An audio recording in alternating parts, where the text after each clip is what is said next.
Assalamualaikum warahmatullahi wabarakatuh. A'udzu billahi minasyaitonir rajim. Bismillahirrahmanirrahim. Alhamdulillahi rabbil alamin. Wassalatu wassalamu ala asyrafil anbiya'i wal mursalin sayyidina Muhammadin wa ala alihi wa sahbihi ajma'in. Allahumma salli wa sallim wa barik ala sayyidina Muhammad al-Fatih lima ughliq wal khatim lima sabaq nasiril haqqi bil haqqi wal hadi ila siratikal mustaqim wa ala alihi wa sahbihi haqqa qadrihi wa miqdarihi al-'azim. Qala subhanaka la 'ilma lana illa ma 'allamtana innaka antal 'alimul hakim. Wala haula wala quwwata illa billahil 'aliyyil 'azim. Amma ba'du. Alhamdulillah, bersyukur kita kepada Allah Subhanahu wa taala kerana dengan limpah dan kurnianya pada tengah hari yang berbahagia ini kita dapat menyambung kembali kuliah bulanan kita.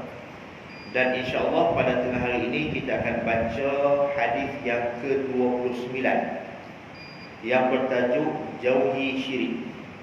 Jauhi syirik.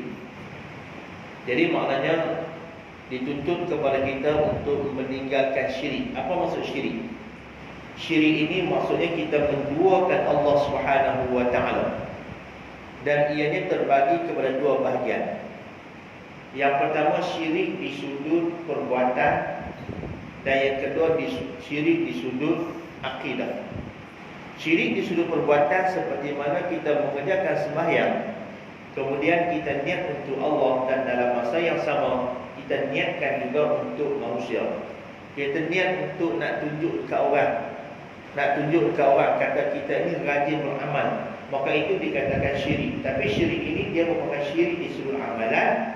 Dia tidak sampai kepada tahap membatalkan akidah, tetapi menyebabkan ganjaran pahala tidak akan diperolehi ataupun tidak akan dapat pahala.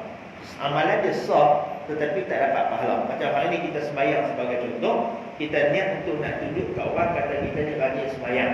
Jadi sembahyang kita sah. Sebab apa sah? Sebab sempurna rukun. Bila sempurna rukun maknanya ibadah kita itu sah, tetapi di seluruh ganjaran tidak diberikan oleh Allah Subhanahu wa taala kerana kita niat untuk lain daripada Allah Subhanahu wa taala. Kita menduakan Allah Subhanahu wa taala dengan sesuatu yang lain. Manakala bahagian yang kedua, syirik disebutkan sebagai syirik di sudut akidah ataupun syirik akbar, syirik yang besar, iaitu percaya kepada Allah tetapi dalam masa yang sama percaya juga kepada sesuatu selain daripada Allah Subhanahu wa taala. Maka hal ini dia termasuk perkara yang membatalkan akidah. Maksudnya orang tersebut dia keluar daripada agama Islam. Dengan yang demikian maka kekallah dia di dalam neraka untuk selama-lamanya. Wala in sa'altahum man khalaqas samawati wal ardi la yaqulun Allah. Sekiranya engkau bertanya kepada mereka, wahai Muhammad, siapakah yang menciptakan langit dan bumi? Nescaya mereka akan berkata Allah. Maknanya Quraisy Mekah, kafir Mekah, mereka percaya kepada Allah Subhanahu wa taala yang disebutkan sebagai Rabbul Ka'bah, yang disebutkan sebagai Rabbul Ka'bah ataupun Tuhan Ka'bah. Jadi Tuhan yang orang kata apa, yang menjaga Ka'bah. Dan mereka yakin tadi. Buktinya apa? Ketika Abrahah nak menyerang Ka'bah, maka mereka melihat dengan mata kepala mereka sendiri Allah Subhanahu wa taala telah pun menyelamatkan Ka'bah daripada tentera bergaya. Allah telah hantar burung ababil. Jadi maknanya mereka percaya kepada Allah. Tetapi dalam masa yang sama mereka juga beribadah kepada berhala-berhala ataupun tokoh-tokoh yang ada pada ketika itu. Maka pada masa itu batallah akidah mereka. Dan ini juga tuan-tuan sekalian tidak mustahil berlaku di kalangan kita sebagai orang Melayu. Tak mustahil berlaku demikian. Pasal apa? Percaya kepada jembalan, percaya kepada hantu-hantu ataupun khurafat-khurafat yang disilakan dengan khurafat.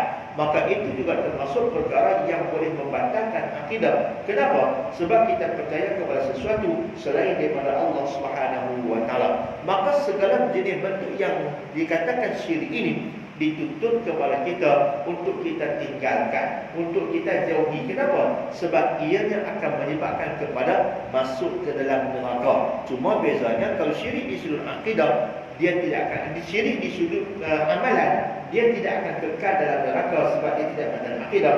Tetapi kalau syirik di sudut akidah akan menyebabkan seseorang tersebut kekal selama-lamanya di dalam neraka Allah Subhanahu wa taala. Daripada Anas bin Malik radhiyallahu taala anhu, daripada Rasulullah sallallahu alaihi wasallam, sesungguhnya Allah Subhanahu wa taala berfirman. Apa kata Allah? Allah telah berfirman kepada penghuni neraka yang paling ringan siksaannya. Jadi Allah Taala sebut kepada penghuni neraka yang paling ringan siksaannya. Maksudnya azab yang paling ringan, bukan yang paling berat. Azab yang paling ringan, bukan yang paling berat. Yang paling ringan itu apa? Seperti mana kata para ulama, dipakaikan kasut neraka. Dipakaikan kasut neraka, bubuh kasut saja di tapak kaki, otak mendidih, otak menggelgong. Hari ini tuan-tuan sekalian, kalau kita kata ambil orang, kita bakar di perut, kita bakar di paha, kita bakar di belakang, maksudnya otak dia tidak akan menggelgong. Sakit memang sakitlah, tapi otak dia tidak akan menggelgong seperti mana ayam panas, seperti mana ayam yang mendidih. Pasal apa? Sebab kepanasan api dunia ini tidak sampai ke tahap kepanasan api neraka. Tetapi api neraka nanti bisa dipakaikan dengan kasut saja. Hanya sekadar kasut saja daripada neraka, maka ia akan mendidih sampai ke otak. Ini nak kata inna azabi lasyadid. Sesungguhnya azab aku itu kata Allah lasyadid, bersangatan pedih. Kemudian ketika menafsirkan maksud al-wail, kita membaca Al-Quranul Karim, fawailul lil musallin alladziina hum 'an salatihim sahun. Maka waillah bagi orang yang sembahyang, yakni orang yang lalai ketika melaksanakan sembahyangnya. Maksudnya macam mana? Di saat seseorang tersebut menangguh-nangguhkan sembahyang, dia sembahyang, bukan tak sembahyang, dia sembahyang. Cuma dia orang kata menangguh-nangguhkan sembahyang. Sepatutnya sembahyang zuhur di dalam waktu zuhur, tetapi dia qada zuhur dalam waktu asar. Sembahyang asar sepatutnya dilakukan dalam waktu asar, tetapi dia alih-alih, maka dia qada asar dalam waktu maghrib. Sengaja dia melalaikan, sengaja dia melengah-lengahkan, dia melambat-lambatkan dengan sembahyang. Dan hadis tuan-tuan sekalian berlaku banyak melimpah pada hari ini. Contoh kita ada berkaitan dengan solat Jumaat. Sekarang di solat Jumaat tuan-tuan sekalian dia tidak ada had. Cuma dia kata main sembahyang ni kena bagi duduk bagi henggang-henggang saja. Tapi dah orang kata apa, dah selesa lama tak main Jumaat. Maka ramai di antara sahabat-sahabat kita yang selesa duduk di rumah yang tak main masjid untuk sembahyang Jumaat. Buktinya apa kita dapat lihat, ada di antara masjid lagi tuan-tuan sekalian yang mana belum penuh dengan orang kata apa, yang mana sah sembahyang ni masih lagi belum penuh. Maksudnya ada yang melengah-lengah, ada yang melambat-lambat, yang ambil kesempatan untuk tidak hadir ke rumah Allah Subhanahu wa taala melaksanakan solat Jumaat. Maka orang yang buat mudah-mudah dengan sembahyang ini, apa kata Allah Taala?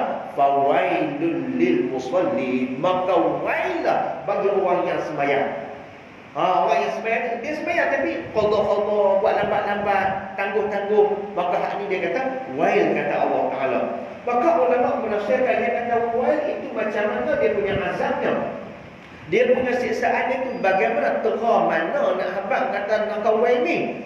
Maka kata para ulama, andai kata ditaruh ataupun dicampakkan gunung gadang yang berada di muka bumi. Contoh macam kita kata, kita ambil gunung cerai, kita taruh masuk dalam makawai. Kita ambil apa nama gunung yang taruh masuk dalam makawai. Kita tahu lah gunung gadang ni batu, bukan kata leket. Maka kata ulama, batu-batu itu akan bertukar menjadi debu. Punya pandainya nak kawan itu, batu itu akan bertukar menjadi debu. Tu dia punya dahsyatnya siksaan Allah Subhanahu wa taala kepada orang yang melengah-lengahkan sembahyang. Cuba tuan-tuan bayangkan kalau hak yang melengah-lengahkan sembahyang pun teratu dia punya azab dia, teratu dia punya hukuman dia, bagaimana pula dengan orang yang tak sembahyang? Bagaimana dengan orang yang tak sembahyang? Masya Allah, kita pun tak tahu nak habaq lagu mana. Kita pun tak tahu nak cerita lagu mana. Pertama azabnya siksaan Allah Subhanahu wa taala. Sebab itu dalam hadis tuan-tuan sekalian, dalam hadis riwayat Imam Al-Bukhari rahimahullah taala, bagaimana Allah taala, bagaimana Nabi kita menceritakan azab Allah taala kepada orang yang makan riba. Orang yang makan riba tuan-tuan sekalian. Jadi kata Nabi, aku tengok orang yang makan riba ni, dia duduk berenang dalam sungai. Dia duduk di tengah sungai yang darah. Sungai darah. Bukan sungai ayam kotor ni, bukan sungai ayam kotor macam sifat-sifat ni dah. Itu kita kata kotor lah, tetapi masih lagi tak sampai kepada tahap ayam kotor tu. Ni sungai ini kata Nabi, sungai darah. Bila kata sungai darah, maka dia duduk di tengah sungai tu, maka dia pun berenanglah pergi ke tepi. Pasal apa? Sebab nak keluar daripada sungai yang darah tadi. Bila dia berenang pergi ke tepi, tuan-tuan sekalian, sampai saja di tepi, ada satu orang lelaki ambil ketir batu, tenggalung dalam mulut dia. Tenggalung kena mulut dia ni. Bila kena mulut, tuan-tuan bayangkan tenggalung batu kena mulut, satu azab yang cukup pedih. Kemudian pun tolak dia. Bila tolak dia, tenggelam dalam sungai, timbul di tengah sungai balik. Bila timbul di tengah sungai balik, berenang pula main ni. Begitulah berterusan. Elok sampai tepi, tenggalung, tolak pergi tengah. Tadi main pula, tenggalung pula, pergi tengah sungai balik. Berenang main pula. Sampai bila nak berenang, tuan-tuan sekalian. Maksudnya azab yang begitu pedih. Siapakah orang ini? Orang yang makan riba. Orang yang makan riba. Dan kalau kita perhatikan hari ini, tuan-tuan sekalian, berapa banyak manusia yang terlibat dengan riba. Buat pinjaman yang berkaitan dengan riba. Cuma kita Malaysia, alhamdulillah, sekarang kita nampak ada sedikit cahaya. Apa dia? Iaitu bila nak pinjam, dia ada sistem Islam. Beli kereta ke, beli motor ke, ada cara Islam. Maka hak ni kita kena pati betul-betul, tuan-tuan sekalian.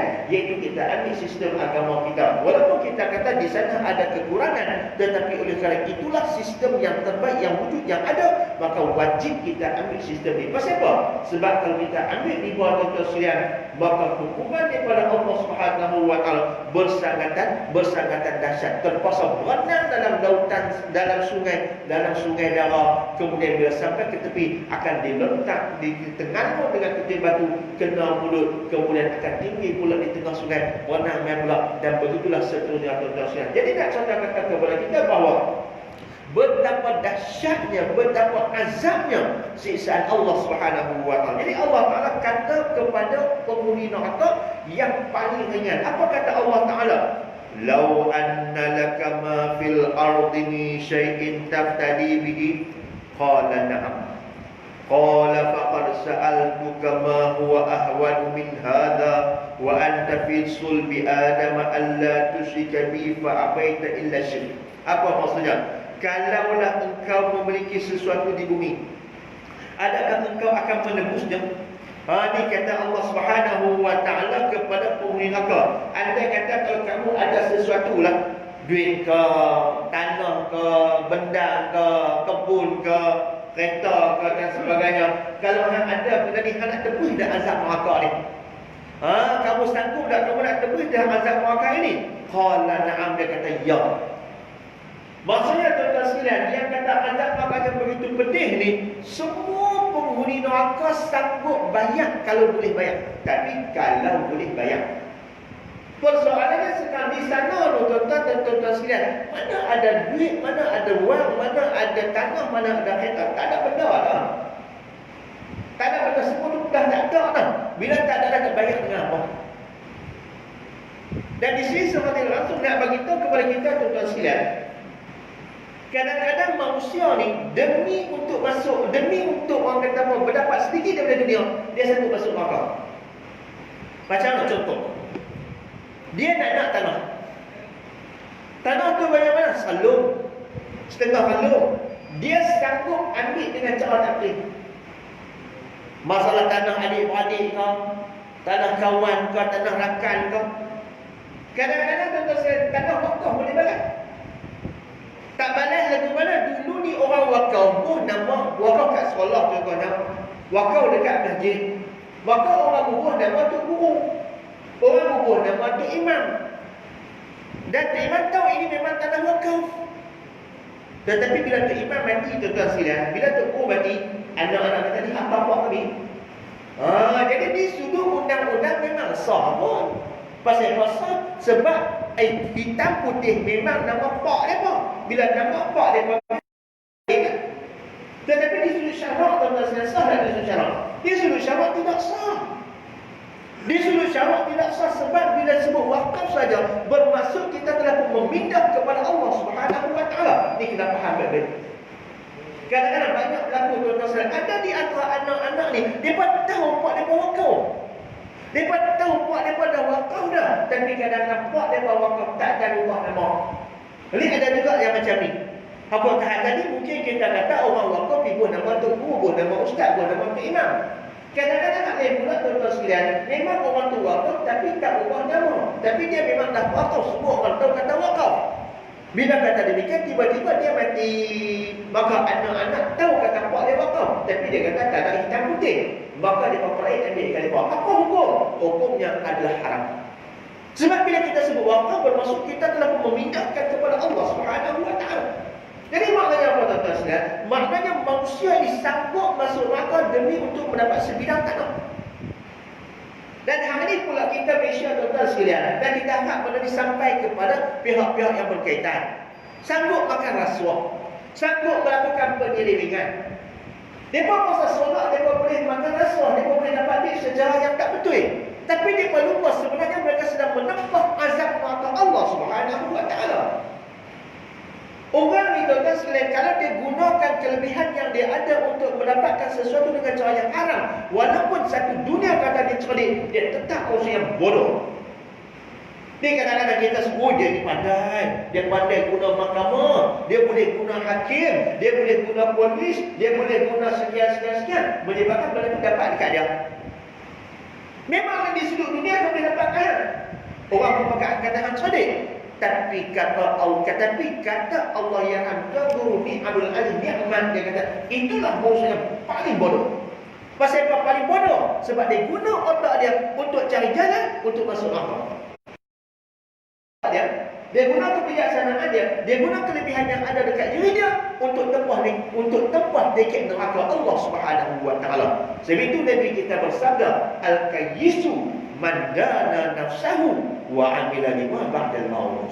Orang yang cerdik itu kata Nabi ialah orang yang senantiasa menghitung dirinya sendiri dan dia beramal untuk kehidupan selepas daripada kematian.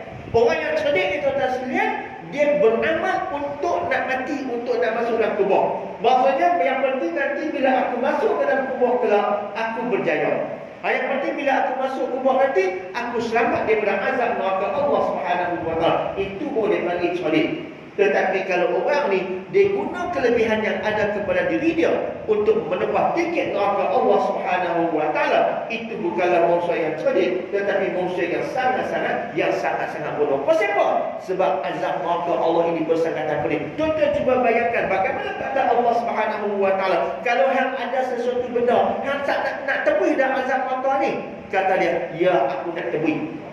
Aku nak tebus. Sebab itu dalam surah Az-Zumar tuan-tuan. Dalam surah Az-Zumar ayat 47 Allah Taala berfirman, "Walau anna lil ladzina zalamu ma fil ardi jami'an wa mithluhu ma'hu laftadaw bihi min su'il 'adzabi yaumil qiyamah wa badalahum minallahi ma lam yakunu yahtasibun." Apa maksudnya? Dan sekiranya orang-orang zalim itu mempunyai segala apa jua di bumi. Cuba tuan-tuan bayangkan. Ni ahli neraka ni. Orang apa? Allah Taala kata orang yang zalim. Sebab itu yang kata orang yang zalim ni tuan-tuan sekalian ialah orang yang buat kerja bagi masuk neraka. Itu dia panggil zalim. Dia buat nanya kat orang, tu zalim lah tu. Bila dia tak sembahyang, tu dia zalim lah tu. Bila dia tak puasa, tu zalim lah tu.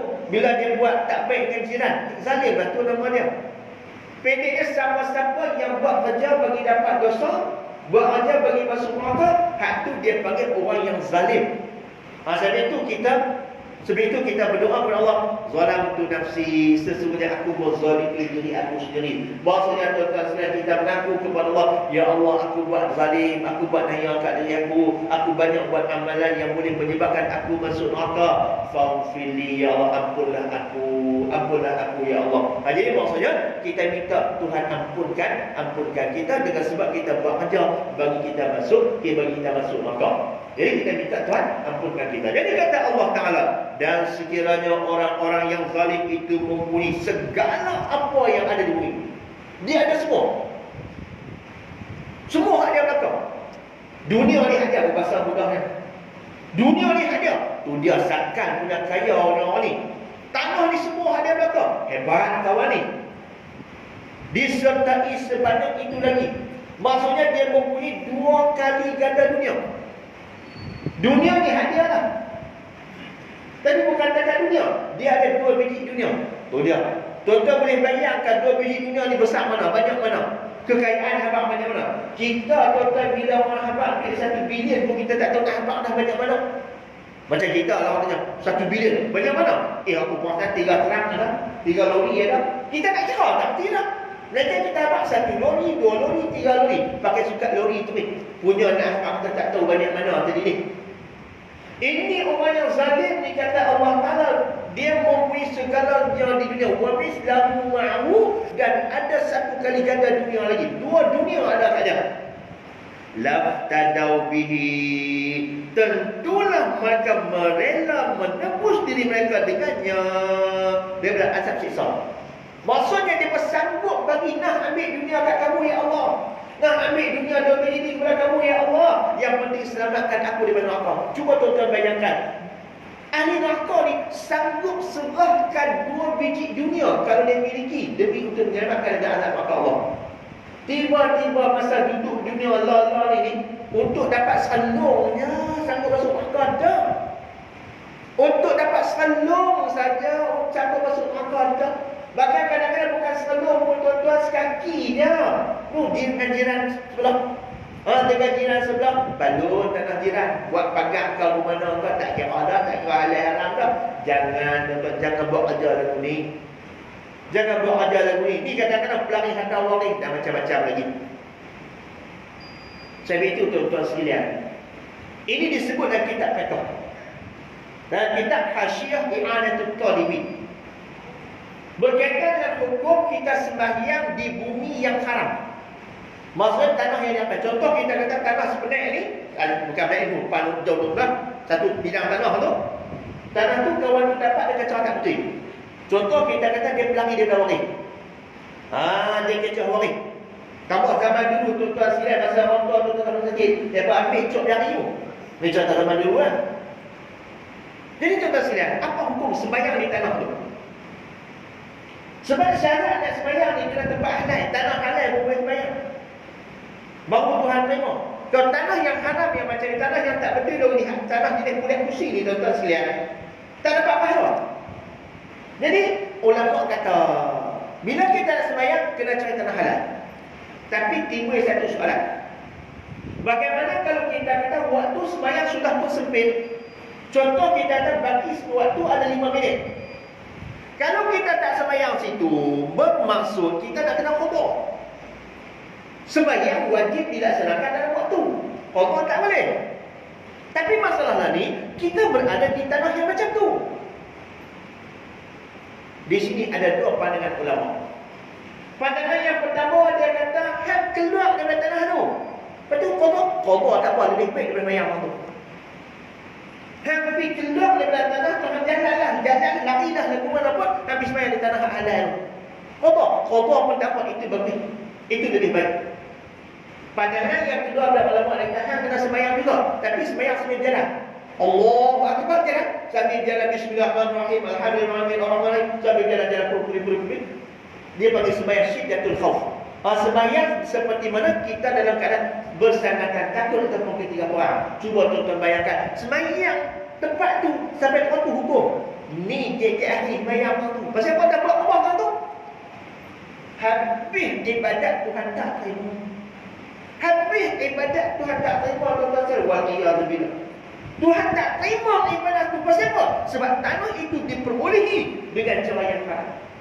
Cuba tuan-tuan bayangkan. Dengan sebab sebidang tanah yang kecil itu, maka dia akan masuk neraka. Sedangkan azab neraka itu bukan takat sanggup bayar, bukan takat sanggup pergi dengan sebidang tanah yang kecil itu. 1 dunia, 2 dunia dia miliki pun dia sanggup pergi. Itu dia punya nak beritahu kepada kita dahsyatnya azab neraka Allah Subhanahu wa taala. Dalam hadis bagaimana Nabi kita bersabda, "Man akhadha arda akhihi shibran tawwaqahu Allah yaumal qiyamati sab'a aradin atau kama qala." Sesiapa yang mengambil tanah sahabatnya 1 jengkal, Jengkai. Dia ni, ialah dia pandai dah kecoh, dia pandai dah pusing, dia pandai dah kono, menyebabkan kita kata dia pun dapat berjaya ambil tanah sahabat dia sejengkai. Jengkai dan nilai pun tuan. Tapi Tuhan kata apa? Di hari kiamat nanti akan digantungkan di tengkuknya 7 lapis bumi. Sebab sejengkai tu itu atas tanah ni sampai ke bawah tu. Maka Tuhan ambil 7 lapis bumi sejengkai tu, gantung di tengkuk. Pasal tak nak mana? Ambil pada ambil kan. Boh tengkuk. Kalau kita tanggung baja 2 kampit pun tonton ikut sampai top. Saya habaq tuan tanggung baja tak kat kampit je. Kalau 2 kampit apa buat aku tobat? Pasti memang tebak siapa? Kita tak nak kan? Kita bukanlah kemana-mana. Ni dia 7 lapis bumi. Tu kau singkai. Kalau kita sepenuh, ni kena ingat tuan-tuan sekalian. Sebab kadang-kadang berlaku benda ni, kau dah ahli ibadah. Berlaku pada sebab kaki masjid. Daripada tu tengok tu. Halang ke masjid, tapi tak boleh harap. Kecoh. Ni kadang-kadang berlaku demikian tuan-tuan sekalian. Kena ingat baik-baik. Memang kita ni tak ada bapak yang tak mau bagi anak-anak senang. Memang kita nak anak-anak kita senang. Tetapi bila kita nak anak kita senang, bukan dengan cara kita tinggal tanah haram kat mereka. Bukan dengan cara kita tinggal benda yang haram dekat mereka. Dah, kita sayang ke anak-anak kita tuan-tuan sekalian. Kita tinggal yang halal dekat mereka. InsyaAllah berkat halal ni. Yang kata halal ni berkat. Bila berkat insya-Allah anak-anak menjadi, kita dalam kubur pun selesa. Tapi kalau tak berkat tuan-tuan sekalian, anak-anak berkeli. Tak kena raya, tak ada nak mati lagi. Dia berkeli hadis-hadis walid. Dia berkeli hadis-hadis walid. Pasal apa? Sebab tidak ada keberkatan daripada Allah Subhanahu wa taala. Jadi kata Allah Taala, mereka akan temui di hari kiamat nanti walaupun 2 kali ganda dunia.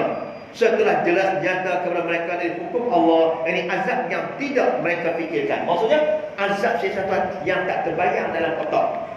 Duk ingat sikit-sikit begitu je. Dia bakat dengan Nabi. Tuan-tuan sekalian, kita ni orang kampung semua bakat ikan. Bakat ikan ruan, kita bakat ikan keli, bakat ikan puyuh. Tuan-tuan cuba mati tengok ikan yang kita bakat tu jadi ke mana? Itu tuan-tuan sekalian baru bakat dengan bara. Bara je apa tu? Ni bukan bara, bukan api terui. Api tu pula disebutkan dalam hadis 70 kali ganda panas api dunia. Api dunia ni panas tak satu ada. Tapi api neraka 70 kali ganda panas api dunia. Nak habaq keramat tuan-tuan, maka inilah yang dikatakan azab yang bersangkatan pedih. Jadi kata Allah Ta'ala, kalau engkau memiliki sesuatu di bumi, adakah engkau akan menebusnya? Mereka berkata, ya. Lalu Allah Ta'ala berfirman, sesungguhnya aku telah meminta daripadamu sesuatu yang lebih mudah daripada itu. Jadi dia dah kata benda dunia. Tuhan kata aku minta benda mudah kan apa? Apa dia kata? Tuhan minta semua kita beriman menjadi elok Jangan duk syirik ada. Payah tak tuan-tuan? Syirik ni tuan-tuan. Benda yang orang tinggal syirik ni, benda yang senang saja. Macam ibadah ni main-main tadi. Bukan ada bayar bil pun. Ibadah tu tak payah. Tak payah main ibadah. Bayar. Siapa main-main bil depan? Tapi kalau nak pergi stadium tuan-tuan, kena bayar duit. Jangan bawa. Nak tengok bola kena bayar duit. Jangan tersembang lah. Hatta nak beli 2 ekor pun kena bayar duit. Ada apa beli 2 ekor pakai biar duit buta tu kan? Mana ada tuan-tuan kena beli. Maksudnya yang kata nama benda jahat ni payah. Hak baik ni senang. Tapi Tuhan kata apa? Hak senang tu Allah tak mahu.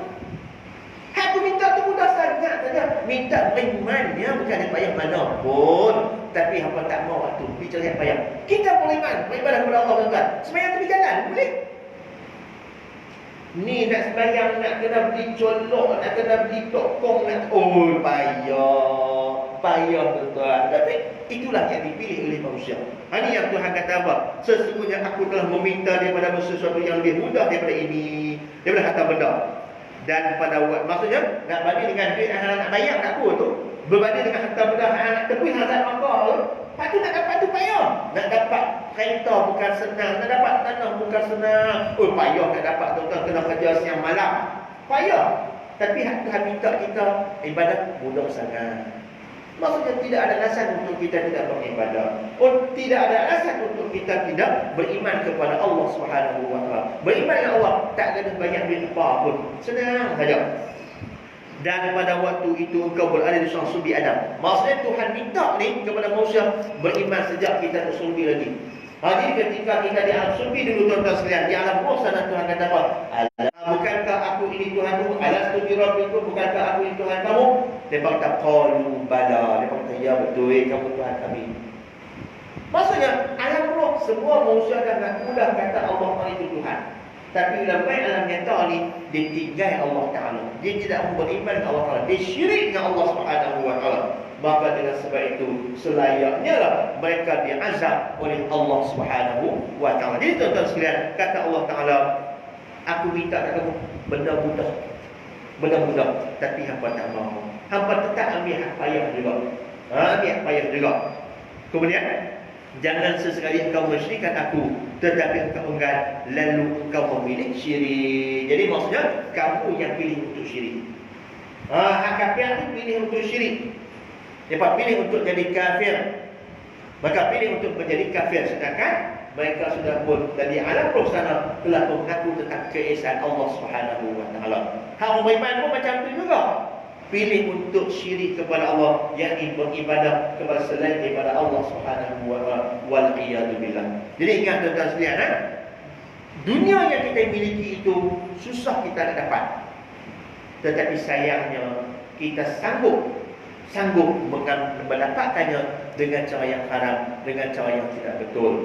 Sedangkan hak Tuhan minta kat kita senang saja, mudah saja bila hak Tuhan minta kat kita. Kenapa kita tak pilih hak mudah yang Tuhan minta kepada kita? Jadi mudah-mudahan tuan-tuan sekalian, peringatan yang Tuhan sampaikan kepada kita pada tengah hari ini, yang kita sampaikan kepada kita pada tengah hari ini, memberi bekas kepada kita, menjadikan kita ini mengesahkan Allah Ta'ala dalam semua, sama ada di sudut akidah ataupun di sudut perbuatan kita. Kita tidak mahu sama sekali syirik kepada Allah Ta'ala dalam apa bentuk sekalipun, kerana syirik itu boleh membawa kepada neraka Allah Subhanahu wa Ta'ala. Kemudian tuan-tuan, saya nak baca sikit terjemahan hadis riwayat Imam Bukhari, hadis yang sahih. Yuja'u bil kafir yawmal qiyamah fayuqalu ara'aita law kana laka fil ardi dhahaban tahtadi bihi fayaqulu na'am fayuqalu lahu qad kunta su'ilta ma huwa aisan min dhalika. Dihadapkan orang kafir pada hari kiamat. Ini contoh orang kafir, lihat syirik di sudut akidah ni. Lalu dikatakan kepadanya, kalaulah kamu memiliki emas sepenuh bumi. Tuan-tuan, emas sepenuh bumi. Nak abang kata dahsyat azab mabah Tuhan ni. Tuhan kata kalau kamu ada emas sepenuh dunia, kita sekilo tak ada lama. Kilo pun tak ada. Ni sepenuh dunia emas. Adakah engkau akan menebusnya? Anak tepi dah azab mabah ni. Lalu kata kok kakak tadi, ya, kami tadi tu dia tuan-tuan, punya pedihnya neraka Allah Ta'ala ni, sampai kalau ada emas satu dunia pun dia bayar. Emas satu dunia pun dia satu bayar. Tu dia punya dahsyatnya azab neraka Allah. Maksudnya tuan-tuan sekalian, marilah sama-sama kita berusaha setiap hari untuk menyelamatkan diri kita dari neraka Allah Subhanahu wa taala. Jadi disebutkan hadis Nabi kita sallallahu alaihi wasallam, di kalangan manusia ni ada orang yang berpagi-pagi dia merupakan mu'tiqha. Orang yang orang kata apa? Mu'tiqha bermaksud yang membebaskan dirinya dari neraka. Maksudnya dia beramal dengan amalan yang boleh menyelamatkan dia dari neraka. Tetapi ada di kalangan manusia yang bila bangun pagi mu'tiqha, iaitu orang yang melakukan amalan untuk masuk neraka. Maka pilihan dekat kita tuan-tuan sekalian. Kita bangkit pagi ni nak pilih jalan masuk neraka ke nak pilih jalan masuk syurga? Dekat kita, pilihlah apa kita nak pilih. Tapi ingat, kalau silap pilih akan menyesal di hari akhirat kelak. Dan jangan jadikan dunia yang sementara, dunia yang sedikit ini penyebab kepada masuknya kita ke dalam neraka Allah di hari akhirat nanti. Jadi insya-Allah tuan-tuan cukup sekadar itu. Nanti insya-Allah kita akan sambung pada pertemuan yang akan datang, hadis yang ke-30 insya-Allah. Wallahu subhanahu wa ta'ala a'la wa a'lam. A'udzu billahi minasyaitonir rajim. Bismillahirrahmanirrahim. Alhamdulillah wassalatu wassalamu ala asyrafil mursalin sayyidina Muhammad wa ala alihi wa sahbihi ajma'in. Allahumma inna nas'aluka ridha wal jannah wa na'udzu bika min sakhatika wan nar. Allahumma a'ti riqabana minan nar. Allahumma a'ti riqabana minan nar. اللهم اعطي رقابنا من النار برحمتك يا أرحم الراحمين. يا رب النار اعطي رقابنا من النار. اللهم يا رب النار اعطي رقابنا من النار برحمتك يا أرحم الراحمين. اللهم إنا نسألك ما لا ينقصك ونستغفرك لما لا يضرك. اللهم أعطنا ما لا ينقصك واغفر لنا ما لا يضرك.